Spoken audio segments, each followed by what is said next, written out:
নমস্কার, আপনারা সবাই কেমন আছেন? নমস্কার, আপনারা সবাই কেমন আছেন? আশা করছি ভালো আছেন। আজকে একটা নতুন ভিডিওতে আপনাদের অনেক শুভেচ্ছার ভালোবাসা রইল। আপনারা যে আগের ভিডিও দেখবেন, সেই ভিডিওটা আমি দুদিন আগে করেছি। তা দুদিন আগে করাতে কি হয়েছে, তবুও শরীরটা মানে ঠিক ছিল। এবার হঠাৎ করে কালকে রাত্রি কি হয়েছে, অতিরিক্ত প্রেশার উঠে গেছে। হঠাৎই রাত্রেবেলা এত প্রেশার উঠে গেছে যে হাত পা জ্বালা দিচ্ছে। আর মানে কি হচ্ছে শরীরের মধ্যে সে আমি বলে বোঝাতে মানে পাচ্ছি না। সে মানে রাত ভোর বৃষ্টি হচ্ছে, আর তার মধ্যে আমার এত খারাপ গেছে আমি কোনোদিন এত শরীর খারাপ হয়েছে আমি কোনোদিন এরকম শরীর খারাপ আর এরকম কষ্টের মুখে মানে পড়ে নেই। মানে মনে হচ্ছে যে এক্ষুনি বুঝি জীবনটা আমার বেরিয়ে যাবে। তা যাই হোক, হাজব্যান্ড আর ছেলে ওরা দুজনে মিলে যতটা পেরেছে, হাজব্যান্ড তো সঙ্গে সঙ্গে ঘাড়ে জল দিয়ে অনেকক্ষণ ধরে থাবিয়েছে আর পুরো স্নান করিয়ে দিয়েছে আমাকে। অনেকক্ষণ ঘাড়ে জল দিতে দিতে তারপরে একটু প্রেশারটা মানে ঠিকঠাক হয়েছে।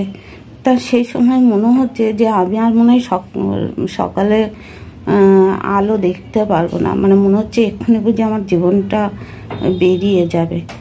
তা সবসময় আমরা একটু খুব সহজে বলতে পারি যে মরে গেলে বেঁচে যেতাম, কিন্তু আমি এক রাতে বুঝেছি যে বেঁচে থাকাটা খুব সহজ, মরে যাওয়াটা যে কতটা কঠিন সে আমার সঙ্গে হয়েছে আমি খুব ভালো বুঝি।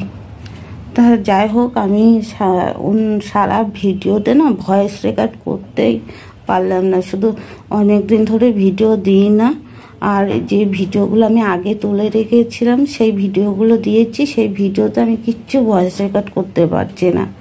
আর আপনাদেরও বলার দরকার ছিল। তা যা হোক, ঠাকুরের আশীর্বাদে আপনাদের ভালোবাসায় এখন আমি সেই যে রিস্কটা ছিল সেখান থেকে একটু বেরিয়ে এসেছি, কিন্তু পুরো বিছানায়।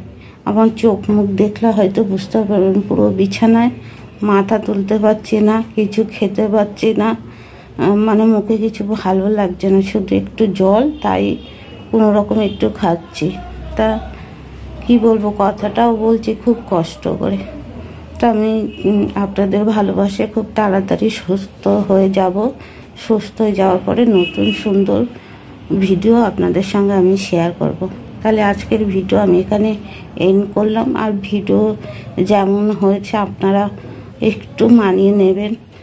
বুঝতে পারছেন যে আমার ওপর দিয়ে কত কিছু যাচ্ছে। বেশ কিছুদিন না, বেশ কয়েক মাস ধরে না প্রচণ্ড শরীরের ওপর দিয়ে নানান রকমের অনেক কিছু হচ্ছে, কিন্তু সেগুলো না তবুও সহ্য করতে পেরেছি। তো এক রাতে যে মানুষের জীবনে কি হয় সেটা আমি একদিনে বুঝতে পেরেছি।